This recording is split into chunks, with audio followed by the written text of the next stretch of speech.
I look at this setup here for T1, and I don't think they need to change too much in this draft. And I think the Faker Azir priority is absolutely going to remain high. But you and I were talking about this in the break. The performance we saw from Lehens when he had the Fate's Call, it's just out the window now, the Nautilus. Yeah, Nautilus is just kind of not fair, right? You press R, you have insane engage, and yeah, you could be a little bit squishy afterwards, but it's just so much ability to make plays happen. And they're going to take that away from him. They will respect it and not allow Kalista and Nautilus to hit the Rift once again, as Faker's Orianna banned for the second game in a row as well. Don't think we're going to be seeing that tonight. And looking at last game's performance on T1 individually, Faker the obvious standout. I think the bot lane did well.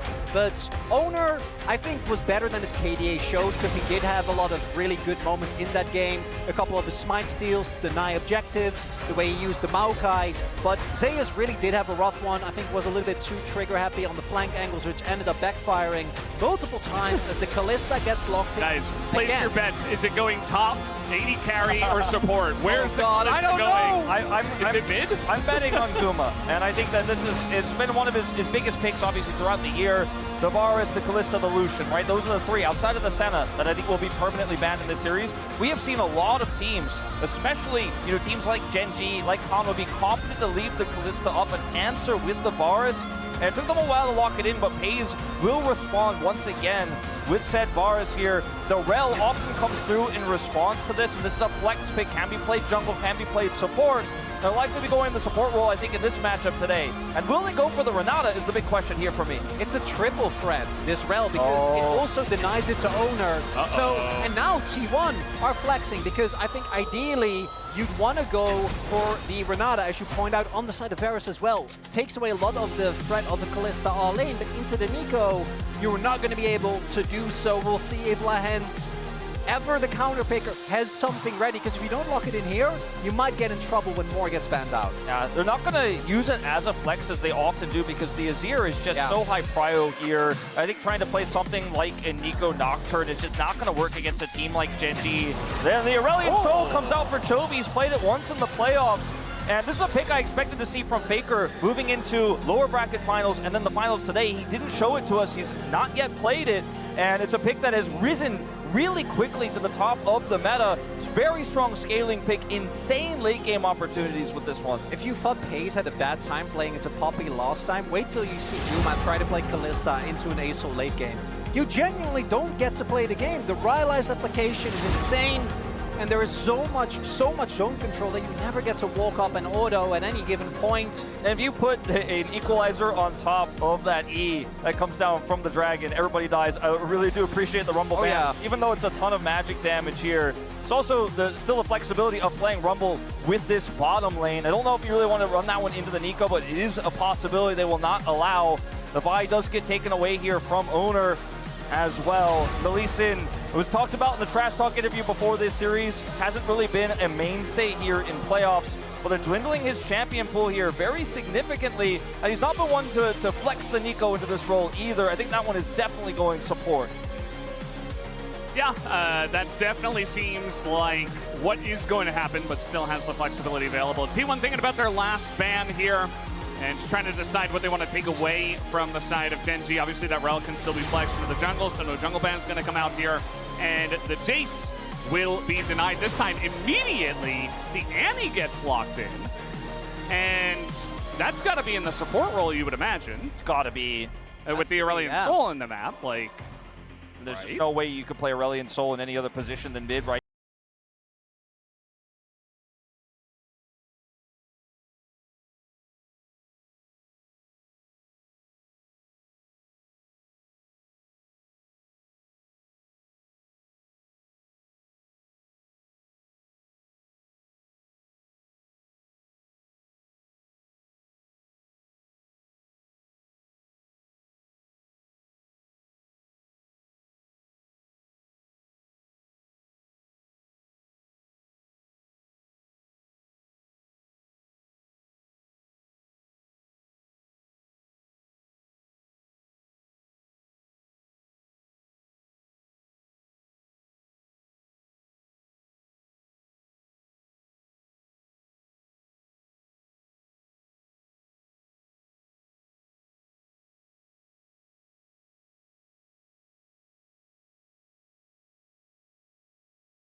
By the way, before that, guys, this is Faker's family.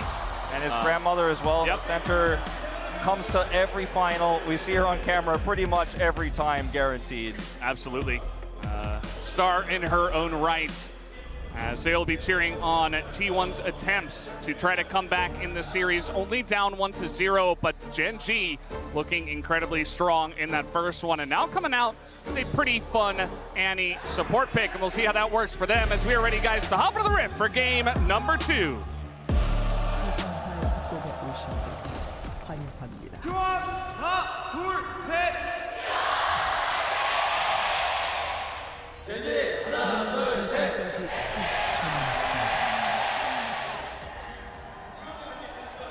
Here we go, game number 2. T1 starting off on the blue side of the map. After dropping game 1, they have the side selection. We'll see if it works out for them. And I was mentioning the Zac can't counterpick R5, right? Could have gone for something a bit spicier. Keen could try to play, you know, a ranged top, but you already have a lot of scaling, a lot of damage in your comp with the Aurelion Sol, the Varus, and even the Annie. So I think it's fine to just pick up Rek'Sai. Still a very strong pick, especially if it can't be countered by Zac. It is a really, really strong pick in this meta. I think at the beginning of Aurelion Sol, I always associated, you know, in the years past, you would associate with players like Fly, right? And you think about the old days, K2 Rolster, you know, it was played with Rox, and it was a very strong pick. Kuro's played it a lot, right? But recently, more so with Bulldog, right? He's a player who pulled it out first, plays it a ton, loves to play a scaling mid with a strong bottom lane. With this Annie pick, you neutralize the Kalista quite significantly. And in the early days of Aurelion Sol, we were like, okay, this pick just kind of sits back at scales. But as players have become more comfortable with the harassment with Qs and stuff like that, going for Comet here, you can actually, you know, end up having some presence in lane, and you can harass, you can stack up early. As you can see here from Chovy, it's not just a sit back at scale pick anymore, and he's putting the hurt on the Faker. Faker wants to take a big trade here as well, but has to step up and isn't necessarily going to win that one. Is Chovy feeling pretty good about that comfortable harass you were mentioning? See there as well, Faker going again for the Halo Blades just to try and fight for early prio. Mid lane so insanely important. Not just between these two teams, but there's a reason why only 4 mid laners for, like, I forget how many years it is now, have made it to LCK finals between Faker, Showmaker, and the 2 people in front of you on the screen. And I really, really like what GENG have. The only thing that I do agree with you is that if bot lane starts falling behind, the top half of the map either needs a lot of time, or I think the Rek'Sai has deceptive amounts of damage, but paired with Aurel, and it is a little bit tough to actually win these early fights. But Faker getting in on a Faker here. He's not going to get that second application. And Faker definitely playing on a knife's edge here. Chovy on the Aurelion Sol doesn't necessarily have crazy threat at level 3, but definitely doing a good job of chipping away at Faker and making this a bit dicey. He took Scorch. Oftentimes you do take Gathering Power so you can later on stack up that extra AP and just be a huge menace in the late game. And it's the most common rune you end up taking on Aurelion Sol in most cases, but Jovi's opting to Scorch for this additional damage, and Faker's just getting pushed out of the lane. And Wolf, you were talking about Aurelion Sol players. Nowadays, I think Jovi's most well-known for it, actually. He's played it a lot in recent times, especially alongside of the Smolder, which was in the meta there for a little bit, as Lehens was the last person to play this Annie support, and it was into Delight. Yeah. And, you know, you mentioned Chovy playing this pick a lot. He's only played it once in playoffs. 1-0 on it in the Hanwha Life, I believe. And, you know, the early pressure he has with this can allow him to roam too. You know, Aurelion Sol, again, not extremely powerful early, but can fly in and do a ton of damage with his flight. And if he ends up getting a kill, resets the cooldown on the flight, you could just continue to put that pressure on. As you can see here, he can kind of even cover this bottom lane with the prio he has mid. Actually really big, because Paze and Lehens are a little bit low. Chovy placing a ward there.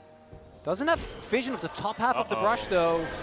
He is Aurelion Sol, so he can just dash away. Chovy holding on to that ability, and he will be totally fine, even though it was a little bit scary there.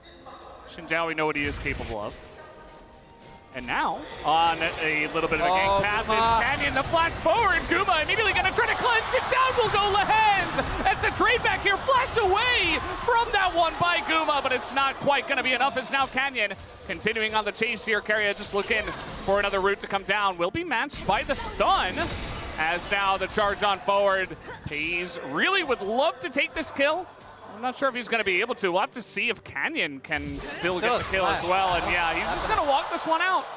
And that will just be a trade 1-for-1 with Guma picking up a kill himself. And still chasing on this one, but not going to be able to pick up the kill. It's pretty huge that they kill Guma there, and he can actually return some of the CS advantage there. Sorry to cross you, Chronicler. That's big. You know, if this ends up just being a kill that goes over and Guma lives, or it's a kill onto Carrier, you don't feel as good about it, but at least he can shore up some of that deficit. Gang timer a little bit awkward there as well, because as the wave crashes, yes, they get the kill, but it goes over to Canyon, and Pace doesn't get to actually catch that wave because they're trying to still make the play onto Carrier, meaning that the CS lead for Guma is still very much in place. And this is essential for T1. They need to get this early game rolling very early on, because I feel like late game, trying to play front to back into GENG's composition is just going to be so insanely hard. Just going to use the ult here to clear out those minions and get away. Not going to have any kill pressure there on the Faker, but maintains that prio. And as you mentioned, you know, he did shore up some of that CS deficit, but as he has to back timing means that Guma has that control again. And what impact can Canyon realistically make now in this bottom lane without Flash? Very tough to actually impact this, and T1 will continue to control. Yeah, especially with Guma picking up that Dirk and just getting their face. Lane is pushing into them. The amount of poke you have with the Nico. The fact that both of these players are so confident on these two picks as well. It's going to look really good for the side of T1 down on the bottom side of the map, and you're just kind of sitting there awkwardly with an Annie and a Varus just farming under turret and not doing much else. Not only that, but you are looking at two immobile carries on the, or immobile squishies on the side of GENG. Chovy is just farming some stacks that are going to be super susceptible to just being kind of taken out by Carrier when he gets thrown in. Guma is level 6 now. Once the same is the case for Carrier, let's throw him on top of this Annie and Varus combo, especially because they have an experience lead. Carrier having a bit of fun here with the Nico, but not very fun for GENG's bottom lane because they have no vision and not a lot of control. They require Chovy and Canyon to roam down there, keep them safe, and just provide some sort of early game presence for the side of GENG, because without that, they don't have much. Now, it is very scary as Aurelion Sol tries to farm against Azir at this point, because he has to channel his Q during the E there to actually then burn through the minions and get those stacks to come through. And as you channel, you are immobile, so Faker has an opportunity to Emperor's Divide. If Owner is nearby, it's so dangerous for Chovy, so constantly tracking where Owner is at all times and using this combo here when Faker is not in Emperor's Divide range is what Chovy's going to be looking for. We'll stack those up and leave. Early Infernal here for the side of T1. Just going to utilize the fact that well, GENG don't have much of a bottom lane. And now Pays, yeah, might be more literal than I was expecting, as now Owner getting on in. The root's going to come in, and nice cleanse, they say, but you're going to die. 3v1 on the dive in the bottom lane. And that's also with Pays using his cleanse, and 3-6. Carrier doesn't even have his ultimate available just yet. So this bot lane, as we expect, is going to be a huge problem. And yeah, the other area for the map is fine. Obviously, Chovy is still scaling, but if you lose your bot lane turret at like 12 minutes and you can't contest on any dragon, then you might be able to, or you might be forced rather to fight fights before Chovy is online. Because right now, Pays and Lance not really in the game. Yeah, and this is the first time Chovy's not able to really go down and babysit the lane. He was backing, they saw him back, they knew he backed, so they knew it was a very apt timing to look for that engage, that dive setup there. Ended up taking him out. So Pays down cleanse still, as mentioned. Does have 6. Lahens will have 6 fairly soon here, and then they could look to kind of counter some of these setups, but so tricky without it. As Chovy wants to get into the thick of things. Every time Chovy's able to burn through those health bars and build up stacks, it advances his ability to then be relevant, moving towards the mid game, moving towards the late game. Not going to impact this one, though. Yeah. Chovy multiple times was able to hit like 400 stacks, and once you get that empowered ultimate ability, it's just, you know, you mentioned the size of the, I think it's called the singularity, the E. Yeah. It's like, you don't get to walk into that, but also the shockwave is basically global. You're just going to be taking huge amounts of damage. He just presses it anywhere, might even hit you with it, and is eventually going to hit you with part of it, and it is going to make a big deal of damage once we do get to the later parts of the game. So we'll be curious to see just how farmed and ahead Chovy can get in this one. What's big as well is that in the last game, Pace went for lethality Kalista because he had to. He didn't really have a choice to go something else because he was playing into Poppy, so you're never going to be able to auto in that lane. And he played it into 2 tanks, didn't feel that great. Now, Guma not only is way more fed, up almost 40 CS, sitting on opportunity and a Dirk, but he's also playing into Annie and Varus. Yes, eventually Keen and Kayn are going to be part of it, but right now, this bot lane, all due to that first gank backfiring, Lahen's just overstepping, and then Pace making a big mistake sticking around, is looking really good for T1.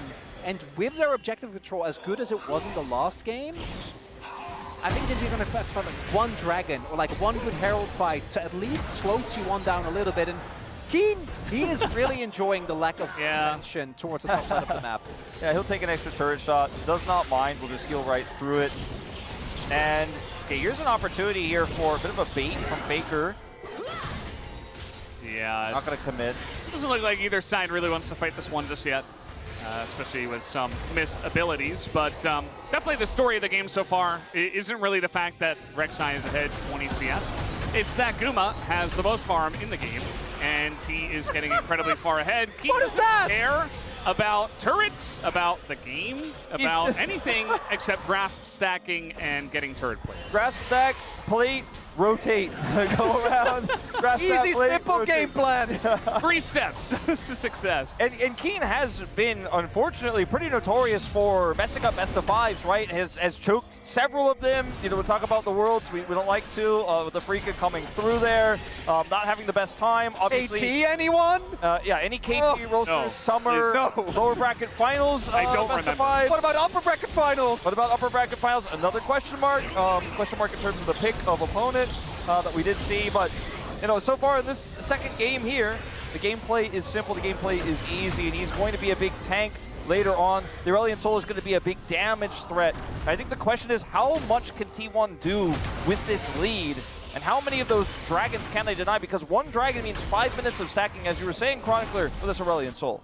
That's the big thing, and the big difference for me. I feel like last game it was kind of questionable as to which team had a really big advantage when it came to the late game, and we saw that in how the game played out. This time around, as good as Faker's Azir was and as much damage as he is going to do, I truly think Acel just reaches a point eventually where as long as you generally look in the same direction and you just fire off an ultimate and have tendency some people, you're going to win fights. That's just the reality of how this pick works. And it's the Rylai's as well, it's the Leandries. It's really hard to actually itemize in the way that I think with Corki, we see people be able to go like Stopwatch or Spell Shield to mitigate some of his impact. For Acel, I think that's a lot harder. T1 though, right now, are doing a good job. Second Drake gonna be really bigger, and I think they're hoping for something like a Cloud or a Hextech Soul. Certainly.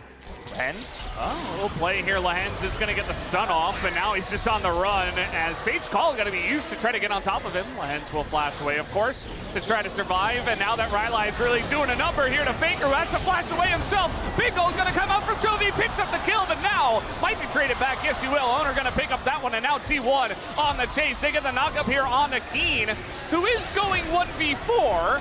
And is taking quite a while to go down. It's fine. Is he? Okay, finally he dies, thankfully. The big story here is he's just trying to buy time for the team to retreat because there's no way to fight this dragon anymore without Chovy. Faker makes a huge impact, obviously, in these team fights, so picking him up would have been huge, but at the cost of your own life, not so much. And Lehen's obviously trying to make something with that pick onto Keria, but he just doesn't do that much damage. It's sitting on cooldown boots in the Kendall gym, so, you know, he does end up getting the initial stun there, but there's no follow-up. And if GENG get a pick, they can get that magical dragon, that 5 minutes of time, but this backfires heavily, and T1 get the 2 Drake lead. We'll allow a little bit of retaliation here for GENG. Some plates for Pace who desperately need some money and a kill. Uh-oh, Cassante, can he survive is the other question. Tanking it up excellently is Lehens. That is going to be the end of Zeus in a 3v1 dive. And just like I overestimated Keen's tankiness, Zeus overestimated his own there. The amount of CC available, still enough to chain him down there. That's a really big unforced error. That's the type of moments that you can't really afford to give to a team like GENG because, again, gets a late game Chovy. Yeah, the play didn't end up working out, but he still got a kill. Still accelerated. Yeah, absolutely. Now, the question becomes here, what does GENG get from this pick on the Zeus? Not a whole lot. I mean, plates have already fallen. Zeus does have teleport coming back online soon here. This is the big story here. Lehens just thinks maybe he could set something up here with Canyon, but Canyon's focused on Faker because they're so scared about an Emperor's Divide angle there. It looks like potentially a bit of miscommunication between Lehens and Canyon on this one. They see Faker go forward, though, and the slows with Leandri's are huge. And look at this ult coming through from the Aurelion Sol. It's the Comet that kills him. He trades his life for it, though, and now T1 just had the better team fight. Yeah, I don't know about that flash from Keen. That was a little unfortunate. The initial play great from GENG because they have the advantage on the roam, but get a little bit too excited as they're able to single out a target. As in the picture-in-picture, we do see T1 very good. Take another objective as here. It's the CC chains. He doesn't actually get to use his W, which means that even with the limited damage, still able to take him down. And even though they got that pick on the Keen, or rather on the Zeus, doesn't necessarily matter because there's just nothing to take on the map. And it's, you know, T1 that pick up the Rift Herald. So it is nice to slow Cassante down, but Cassante will always be relevant later on in the game. Barring a disaster, a 500 gold lead here for Keen doesn't necessarily matter. But again, GENG buying time. That's the big story. Chovy with that 500 gold lead. He is the main character of this game. It's either shut him down or becomes too big to fail. Yeah. At the end of the day, it is a Ocean Soul. T1 gonna be feeling pretty decent about it. I mean, they have a couple, you know, like 1.5 tanks, I guess. It's not amazing for them. Obviously, they would have liked something else, but, you know, there's a decent amount of poke coming out from the Varus, even the Aurelion Sol. As now, we're gonna make a play here on a Zeus, potentially, but Keen just tanking up the turret, gonna demolish that one down, and now the chase coming in from the big dragon that is Chovy, and you know what, Zeus? Ghost's not going to get you out of this one this time, as it is going to be a trade of turrets. T1 also pushing the bottom lane. Is the Herald available, though, for T1? And that might be end up being the big difference maker. If they get the crash, if they get the inner here as well, I think you take that trade. Yeah, Zeus ends up going down, but if you trade up in turrets, I don't think you're going to be feeling too bad about it. Looks like that is going to be the case. At the same time, though, you can also argue that if you are GENG, as owner got cancelled, I don't think he's getting out. I mean, he went into that with 84 health as now. He does have some support. He's got an ult himself, but the rest of GENG are barreling down into the bottom lane, and the Crescent Guard is going to be nice for a little bit as Keen is tanking up that turret quite a lot, but he is Rek'Sai. Now they're going to go for the re-engage. A massive knockup comes in from the side of Carrier, but the turn is coming in immediately. Keen is going to survive on the backside of that, and the Aurelion Sol with that upgraded ultimate is going to always be relevant on the chase and is going to trade it back. I mean, you get a kill like that, and then the reset comes through for Chovy's flight. You have to be so careful about that, too. He actually runs away with this. I think this is a huge win. Great punish from GENG. The win here is that you ended up, yes, losing the inner turret there. You end up getting multiple kills. Chovy gets a kill here topside. By the way, it's Cassante, so while he is killing him, he is just burning through stacks after stacks, 2 by 2 on this. Cassante gets to back and get additional kill gold on the top side of the map. This Aurelion Sol is starting to get online way too early. This is a classic T1 pitfall that we've seen him fall. Just let owner die. It's not the end of the world. You can just let him go because you don't have TP on your front line. Faker, I think, had the right idea when he was like, I'm hightailing out of there.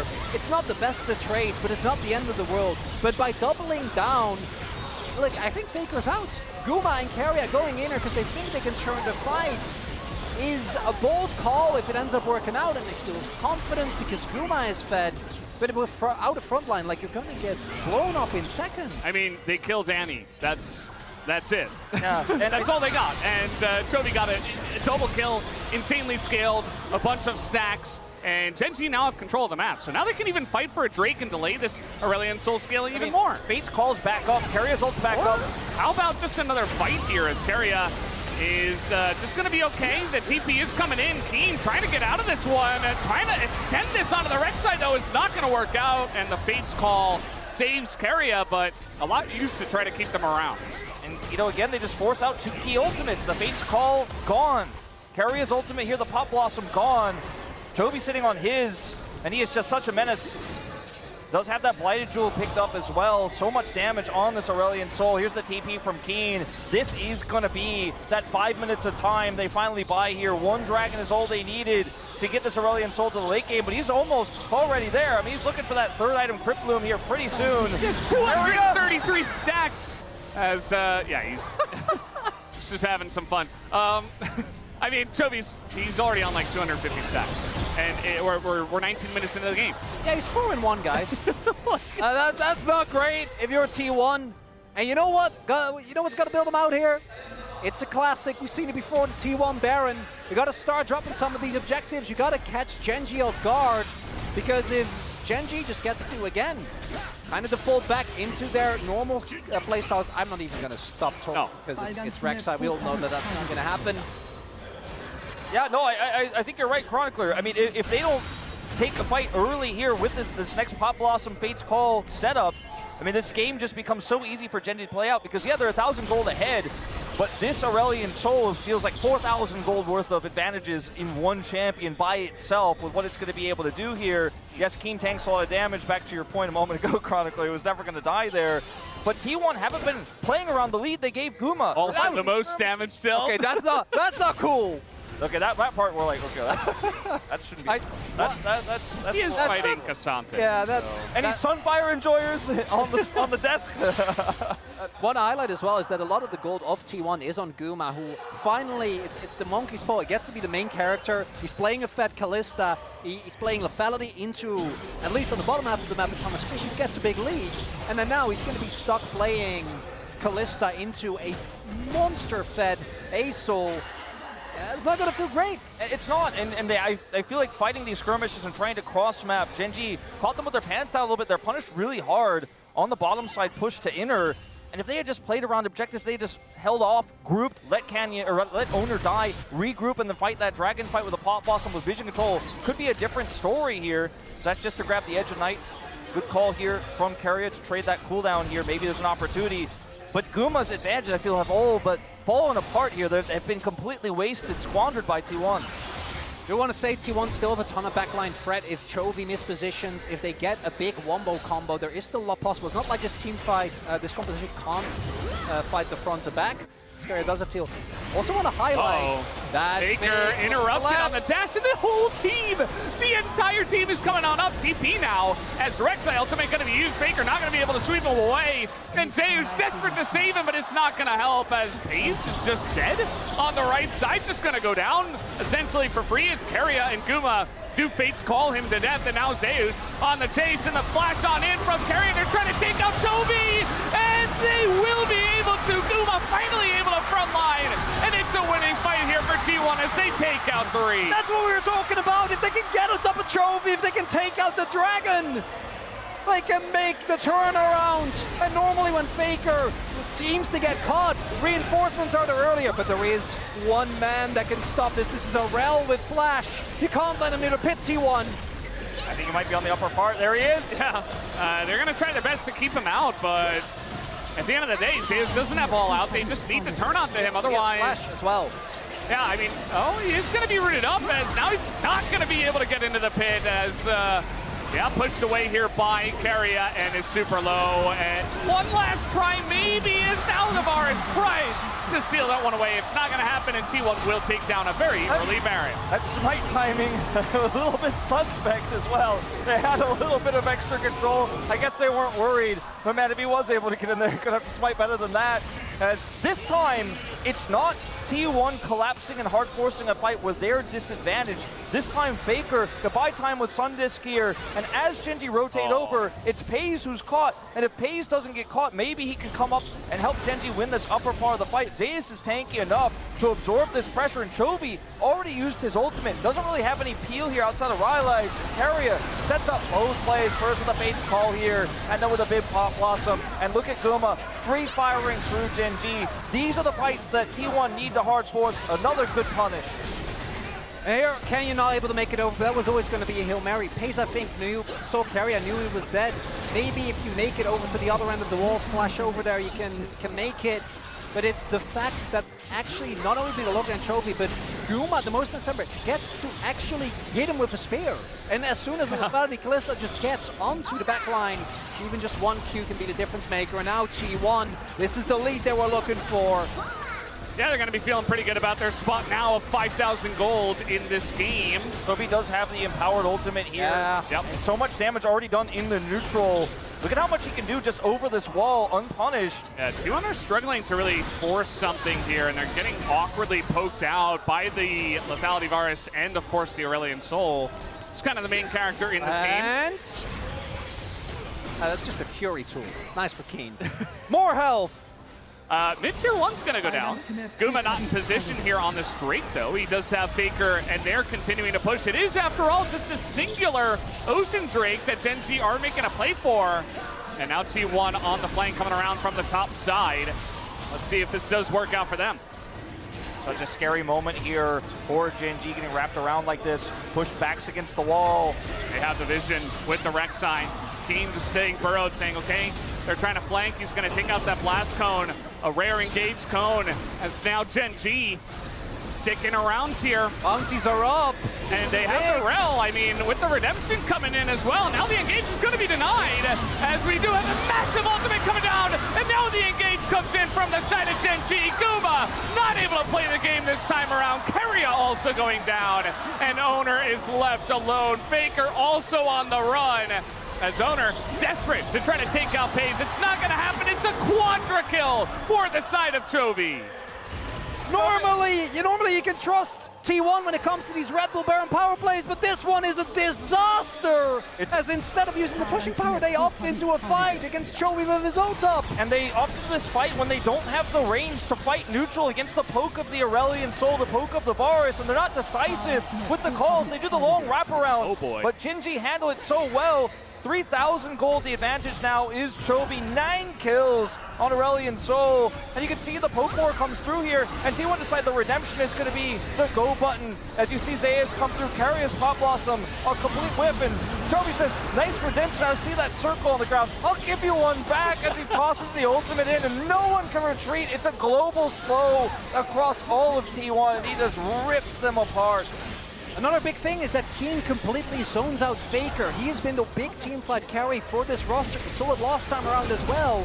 But instead, he has to deal with this immovable monster just knocking him up, not taking any damage despite his itemization. He just straight up buys a full Horizon focus off of the fight as well. This is lore accurate ASOL right here. Oh God, oh somebody stop this man. I mean, 350 stacks at 26, 27 minutes. It's disgusting. Okay, hey guys, they got Soul Point for Ocean Soul. Yeah, great. Oh, yeah. You know, Not what you want to be. There were some 3-0 predictions, but Atlas said it best.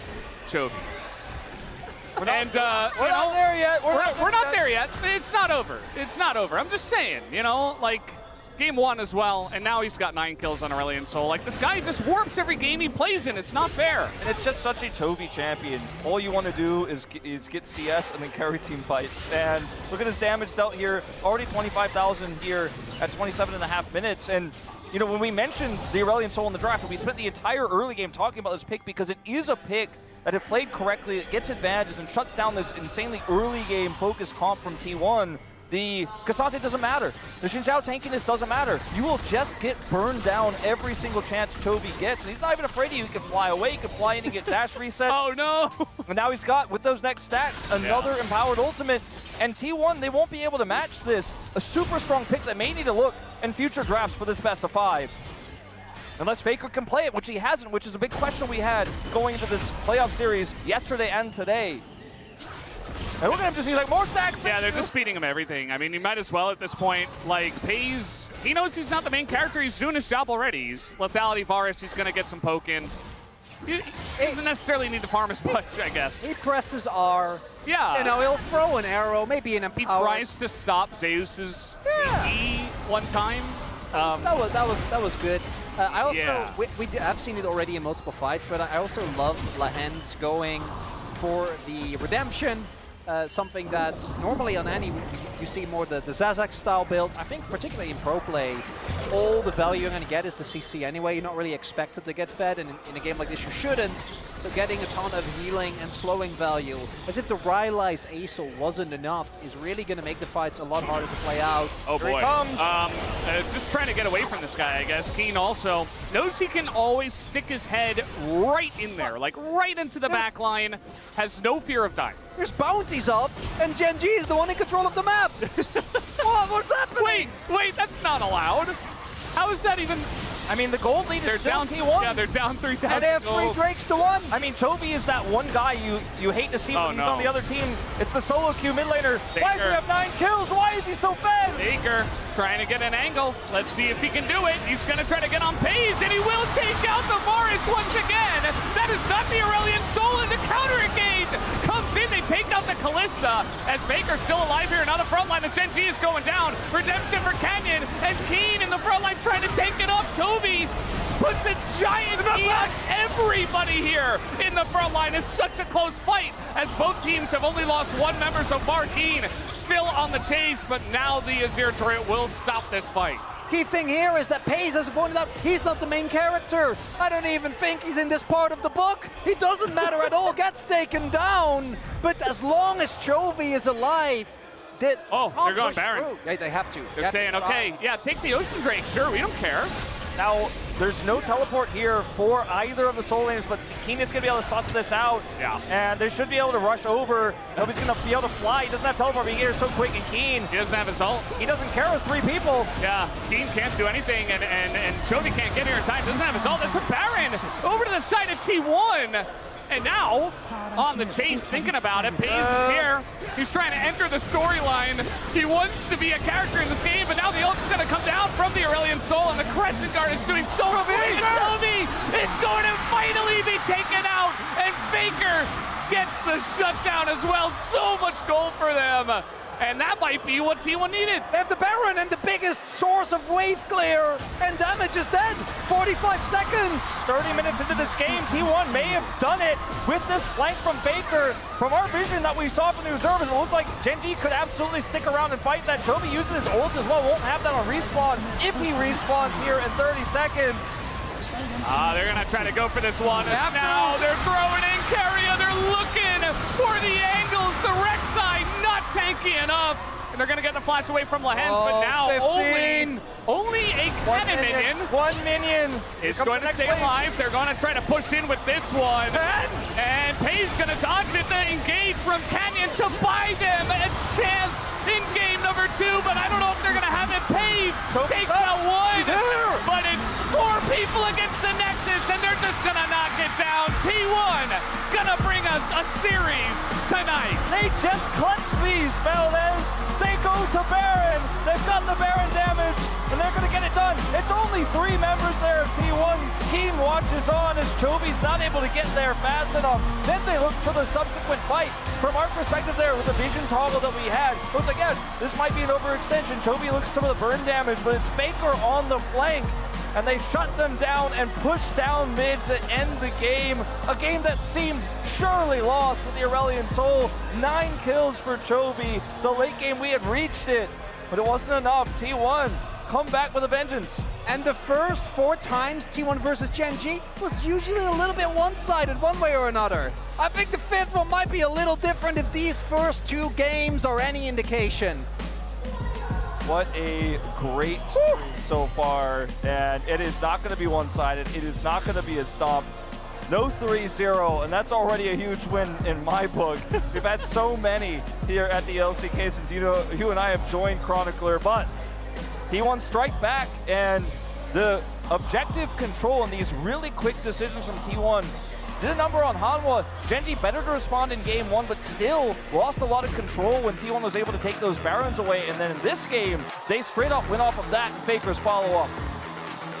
Chovy not going to solo carry this game against T1. T1 will eventually, they make the right call in a macro sense. They take the Baron down. GENG kind of get caught out, and then Chovy gets caught out, and that's all they needed. They take out the Aurelion Soul, and the game just ends. Glad I got my curse in early, shouting out the 3-0 prediction from Atlas. We finally have a good back and forth series between these 2 teams, and we'll have to wait and see just how far it will go, as we are going to close for now. We're going to take a break and come back with the analyst test to break down that game number 2. We will be right back.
던져볼래?